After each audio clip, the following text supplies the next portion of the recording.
Anishinaabe Ojibwe. Anishinaabe, of course, means the people of the Ojibwe nation.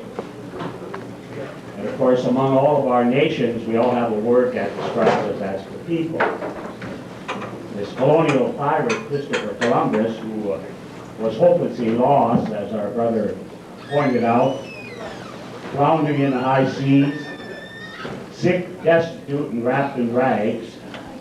Fortunately for him and his crew, unfortunately for us, we discovered him. And of course, he termed us as a people of such love and compassion that we would give our hearts if we could.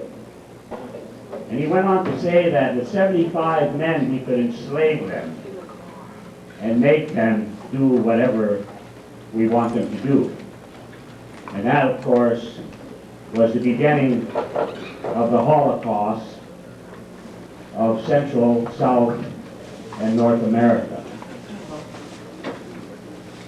Aniniji,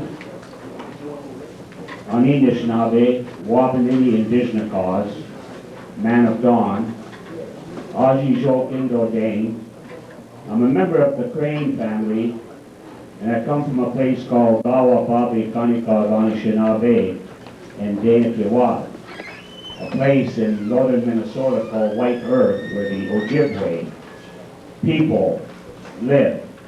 And of course, we are also known better as the Chippewa, which is another misnomer. We are the Anishinaabe, the people of the Ojibwe. Earlier, you seen a couple of young men up here holding up our banner before it was taped up. And these young men and some other young women back here are great-great-grandchildren of famous chiefs, spiritual leaders, holy men of many different nations. The one young man on the left is Mike Butler. He's from the Lapurare Ojibwe people up in Wisconsin. The young man with the long braids is from the great leaders of Crazy Horse, Red Cloud, and other great leaders of the Oglala Lakota Nation. And of course, I don't know if my friends from the Tuscarora Nation arrived yet from North Carolina. If they're not here tonight, they'll be here tomorrow to join us. And I've been getting several calls today, and we've got a lot of our native people, original people of this land, who are going to join us here tomorrow. And I say that because 2 weeks ago, we seen some of our hang around the fort, Uncle Tom Indians, out there to greet the Queen, and to Dick Cheney, and others like that. Let me assure you that that is a reality of our experience. Because what the United States and Britain are doing in Iraq today, they are assassinating all the leaders like they did our great leaders.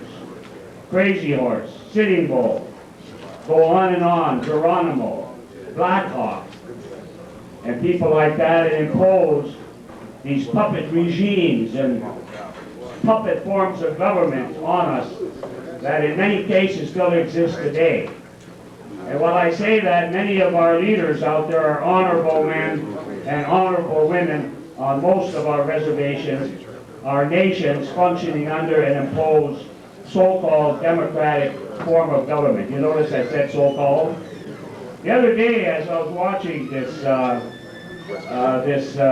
comedy at Jamestown when Dick Cheney was introducing the Queen, he said that Jamestown was the beginning of democracy in America.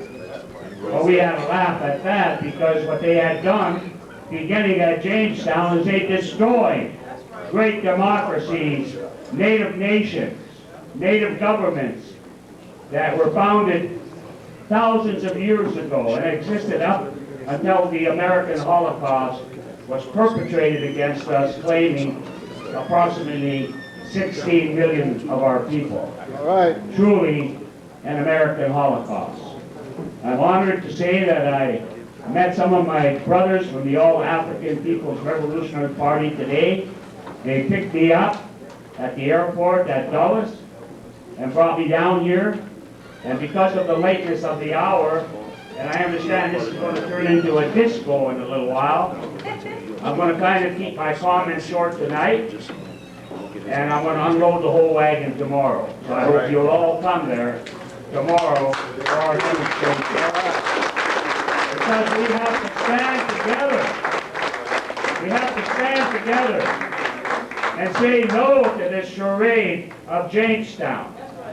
2 weeks ago, I was down to a place called Snow Hill, North Carolina. There's a place where the Tuscarora Nation built a fort called Fort Neharoga to fight against the colonists who, like the United States, is using the Kurds in Iraq to fight against the Iraqi people.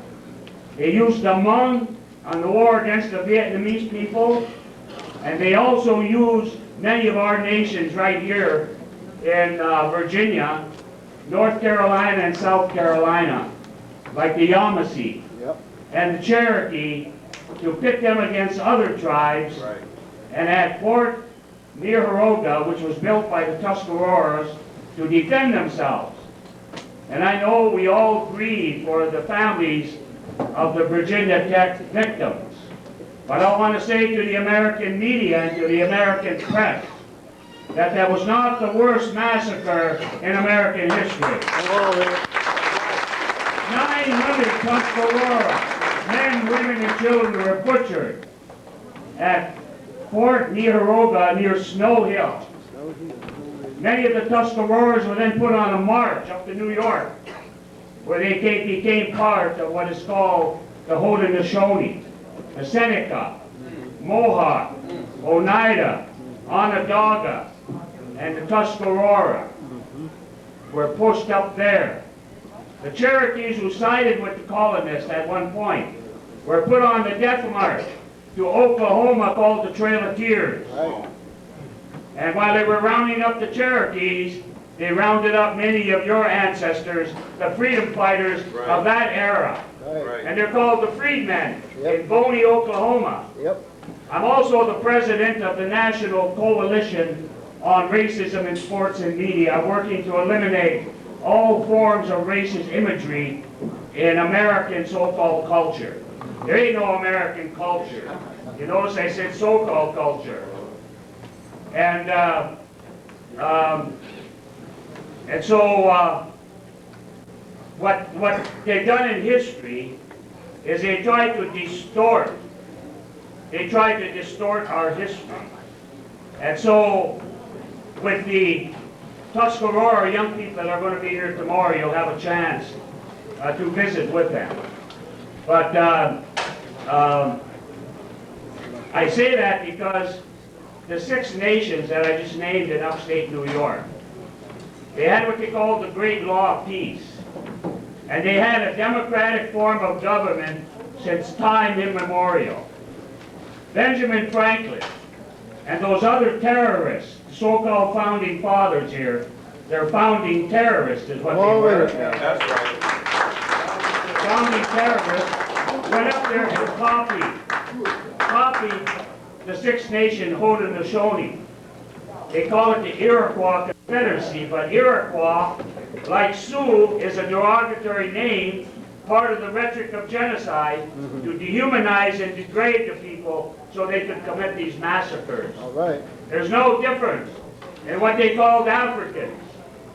What they now call towelheads in Iraq for the same purpose, to destroy democracies, occupy their country, and this brother is right. I would have you go to our website, aimovement.org. aimovement.org. Go to AIM Archives. You'll find the Trail of Broken Treaties 20-point Indian Manifesto that we submitted to the Nixon administration and the U.S. Congress in 1972. In that document, brother, we call for restitution, reparations, and restoration of lands for a reconstruction of an Indian future in America. I'm an Anishinaabe warrior. I'm an Anishinaabe insurgent.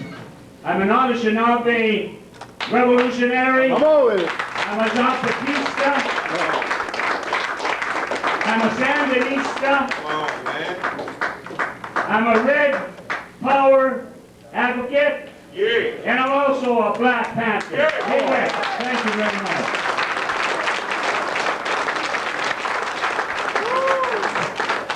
Come on, you can do better, Yeah. man. Get it to it. Look. We gotta roll. This is just a pep rally. Yeah. That's right. Let the party begin tonight. We gotta walk it out and all of that. We gotta do all of that tonight. And we gotta walk it out in the morning. Right. This is serious, brothers and sisters, as we leave. That's right. This is for real. I mean, can you hear the fire in the man's spirit? The fire in his voice, in his heart. Huh? 22 years old, 30 years old up in here, you should be on fire. Right. Huh? 11:30 tomorrow. Yeah. If you want to be with us tonight, we're going to continue this. We're going to the Red Roof Inn. And we're going to set up camp in the lobby. Yes, sir. I'm inspired to organize. I don't care what's happening or what's going on. I'm with the American Indian movement. Yes. I'm with the Red Wind Nation. Yes. I'm with the Millions More movement. Yes. I'm with the All African People's Revolutionary Party. I'm with the Black Lawyers for Justice. I'm with the New Black Panther Party for Self-Defense. Yes. And we're going to give this white man hell. That's right. You understand me? I want to hear some more of this tomorrow. Yeah. And so you should get on the phone and burn the phone up tonight and say, whoever you're talking to, you don't know what you're missing. Right. And so we're going to be at the Red Roof Inn right out here on Virginia Beach Boulevard. We're going to be over there getting some pieces together and continue to organize. And I'm also going to some more facts from our experts here. And we are going to continue the liberation struggle. Well, I'm sorry, but that's all right. Tomorrow, you haven't heard from Bob Brown. You haven't heard from him. He's suing everybody. He has a reparations lawsuit. I'm not really making a joke out of it. I'm saying that brother's so dedicated to research and facts, and he is damn near taking on the world by himself.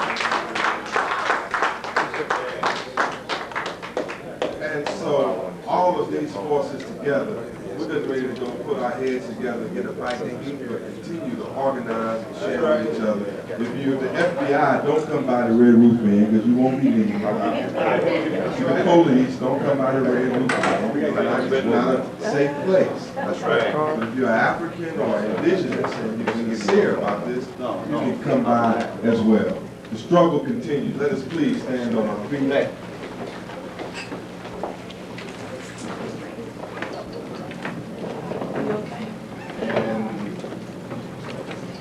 I'm going to give it to Dr. Jeffries, our two elders here, Dr. Jeffries and Wapanini, and they will close us out with our rights. Close. Brothers and sisters, there's a ritual we do when we leave each other to remember that we're in the struggle. Put your left foot forward, and our fight against enslavement symbolized by Harry Tubman, Frederick Douglass, and people of that nature. Frederick left us with these empowering words. If there is no struggle, we can do it better than that. If there is no struggle, there is no progress. Those who profess to fight for freedom, yet deprecate agitation, are men who want the crops without turning up the ground. They want the rain without the thundering lightning. They want the ocean without the awful roar of its many waters. This struggle may be a moral one. It may be a physical one. But it must be a struggle. Power concedes nothing without a demand. It never did. It never will. Black power. Native power. Yeah.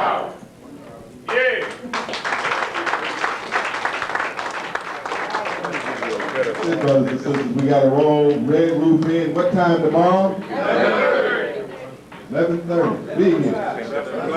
You want to wear black? Wear black.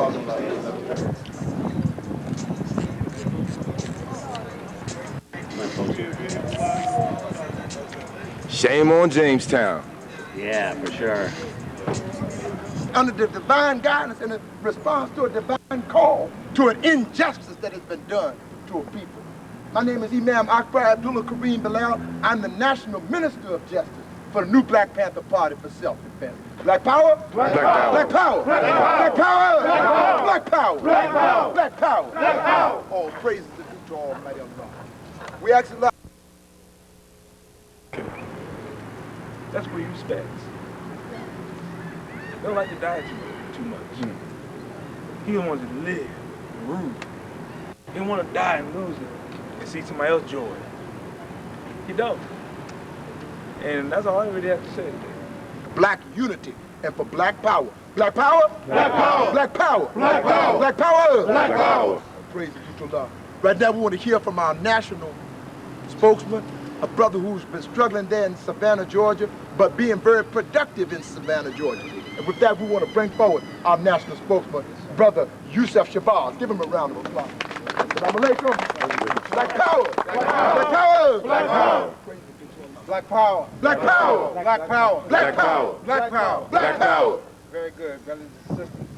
It's good that we're out here this morning. It gives me a joy in my heart to see black men and black women standing up for the cause of freedom, standing up for the cause of dignity of our people, because there's so many that want to sit down at this hour.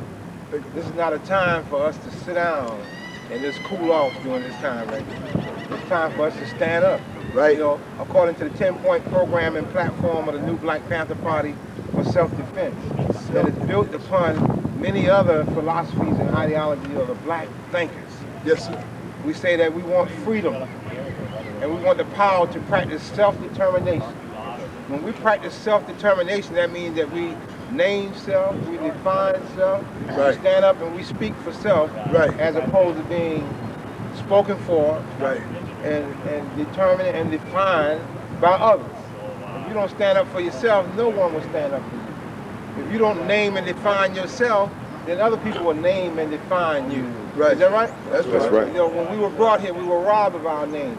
Right. Robbed of our religion, our culture, our God, our mind. Right. It's because we allowed other people to determine what our destiny would be. Right. Is that right? Right. That's why we are wearing the names that we wear today. Because they are not our traditional African names. No, sir. They took our names and then Right. they named and defined us. They defined us, they named us Negroes, coons. Is that right? That's right. They call our women all sorts of things. Is that right? Right. They call the black man all sorts of things. The black man in this society is either a jury drug dealer, he's a misogynist pimp, or he's a vicious thug. Is that right? They don't look at you as thinkers and planners and mothers and fathers of civilization. Is that right? They don't even look at you as the descendants of great people like that. Is that right? Right. It's because we have allowed them to define and name us. Right. Right. They're not going to have a party like they plan to have a party today. Huh? What we have done, we have tapped on to the percentage of dissatisfied. And there should be lots more who are dissatisfied. Right? And once you tap on to that percentage of dissatisfied, that's all we need to make a damn change. Is that right? Black power. Black power. Black power. Black power. Black power. Black power. Black power. Black power. All praises are due to Almighty God. We're thankful for the words from our national spokesman, Brother Yusuf SHABAZZ. And we want to reflect the idea of strong leadership. You must take a strong position against your enemy today. And we must go with strength, with a strong commitment for the dedication for the unity of black people. With that said, we will bring on now our National Chief of Staff is here and ready to update you on what has happened in Jamestown this morning. We've just returned from the 200 plus men. We've just heard from our Indian chief. We've also heard from Bob Brown. And now we're ready to hear from our National Chief of Staff, Brother Hashim Nzinga, thank you, and Black Power. Black Power. Black Power. Black Power. Black Power. Black Power. God's on your side. God's on the side. God saw what happened. He was here. Right.